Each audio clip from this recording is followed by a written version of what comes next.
There is a place where the narcissist's mask tends to fall most violently, yet it's also where it is hardest to detect because of the fog of emotion and chemistry, the bedroom. If you are here, it's likely you carry a silent doubt, a wound you've perhaps never verbalized to anyone out of shame or confusion. You might remember the beginning, the overwhelming passion, a chemistry that felt out of this world, something that made you believe you had found your spiritual and physical soulmate. But over time, that perfect connection turned into something strange, cold, mechanical, or even disturbing.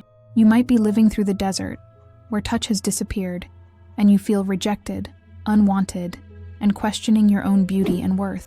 Or, perhaps, you are experiencing the opposite, a constant performative demand, where you feel used, like an inanimate object serving a purpose, without any real exchange of affection. The persistent feeling is, he is here, but he isn't with me.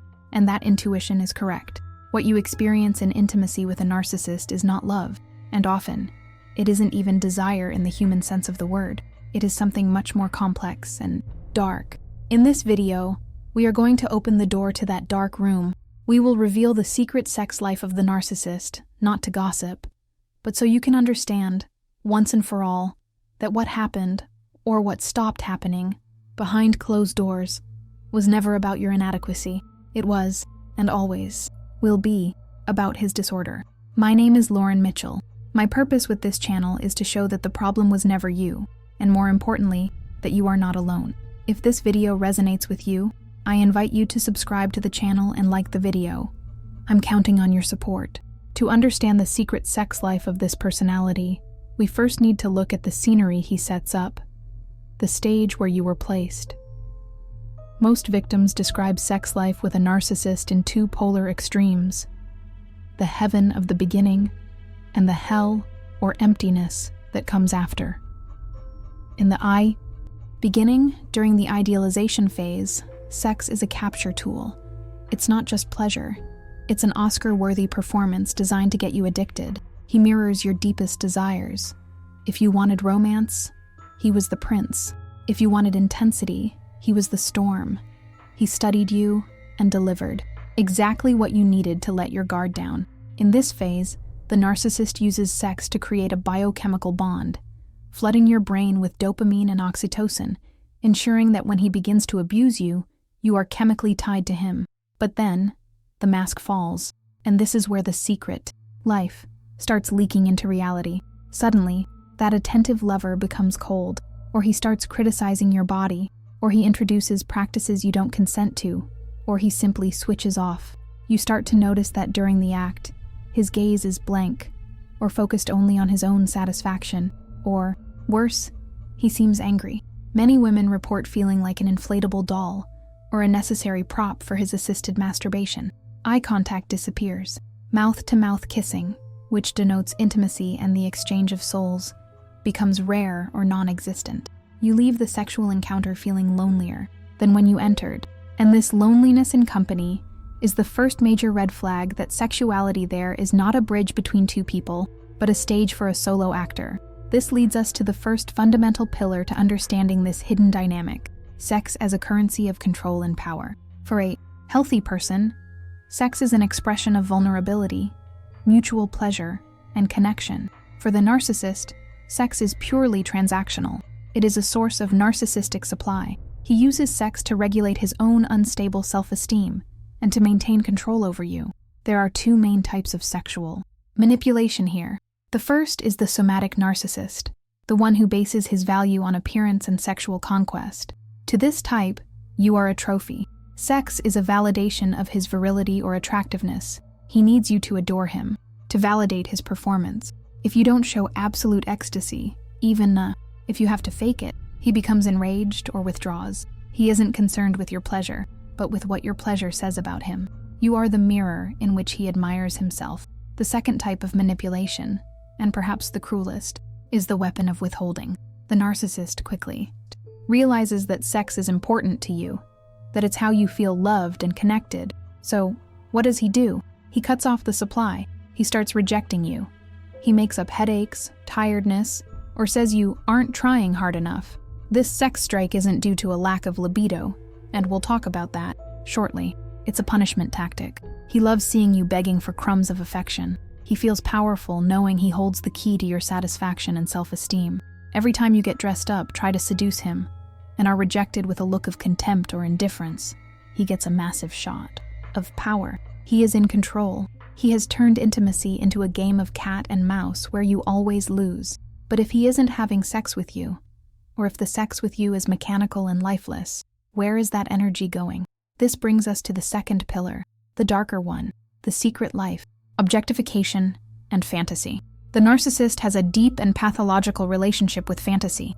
Reality, with its imperfections, smells, emotions, and demands for reciprocity, is boring and even terrifying to them. Because of this, the narcissist's secret sex life is often populated by excessive pornography, online chats, virtual or physical affairs, and a relentless search for novelty. Why does this happen? Because a real human being, you, requires presence. You have feelings, you have bad days, you breathe, you exist. That is too much work for the narcissist. Objects, images on a screen, or casual one-night partners demand nothing. They are blank canvases where the narcissist can project his fantasies of omnipotence without having to deal with real intimacy. It is common to discover that while he was denying you intimacy, claiming he was tired, he was spending hours consuming pornography or sexting with strangers. This creates a traumatic shock for the victim. Why am I not enough? You ask yourself. The cruel truth is that you are too much. You are too real. Pornography and affairs offer him supply without the demand for emotional connection. Furthermore, there is the tendency toward the objectification of the partner.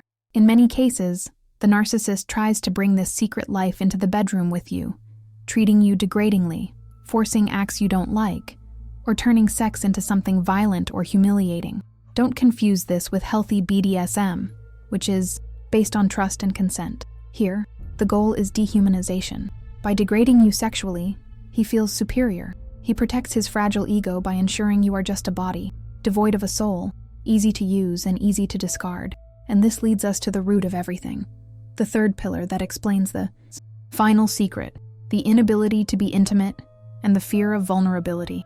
It may seem contradictory to say that someone who obsessively seeks sex is afraid of intimacy, but that is exactly it. Intimacy requires you to show yourself, to be seen, naked, not just of clothes, but of defenses.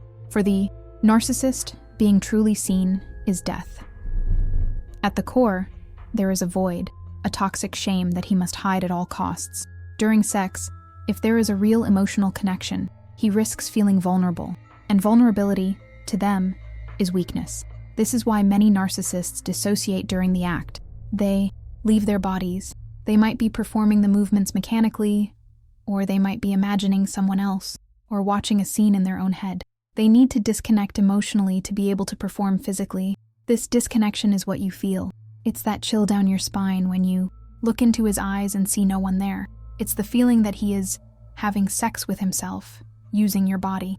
This structural inability to merge emotionally with another human being condemns the narcissist to a secret, lonely, and insatiable sex life. No body, no technique, no fantasy will ever be able to fill the black hole they carry in their chest. They seek in sex the cure for a spiritual and emotional void, and since sex cannot cure that, they need more and more extreme things in a vicious cycle of destruction. By understanding these three pillars, sex is power, the escape into fantasy, and the fear of intimacy, the puzzle pieces of your life begin to fit together. That moment you felt ugly because he preferred his phone over you, it wasn't about your beauty. It was about his inability to handle reality. Those cruel criticisms about your performance, they weren't feedback. They were attempts to destroy your self-esteem so you would never leave him. The sudden coldness after a moment of closeness, it was his panic in the face of vulnerability, making him build the walls back up. You weren't bad in bed. You weren't unattractive. You were, unfortunately, a real person trying to love someone who can only interact with fantasies and mirrors. The narcissist's secret sex life is a sad, repetitive, and empty place. And the greatest liberation you can have today is realizing that you do not belong in that place. Your sexuality is alive, connected, and capable of exchange and affection. His is a broken defense mechanism. Give the responsibility for that dysfunction back to him. Take the weight off your shoulders and reclaim ownership of your own body and your own worth. The problem was never you. Feel free to leave your story, your vent, or even a suggestion for the next video's topic in the comments below. Access the link in the description to check out my ebook and the benefits of being a member of this channel. Click on the suggested video on the screen to stay with me, and remember, you are light. Never forget to shine.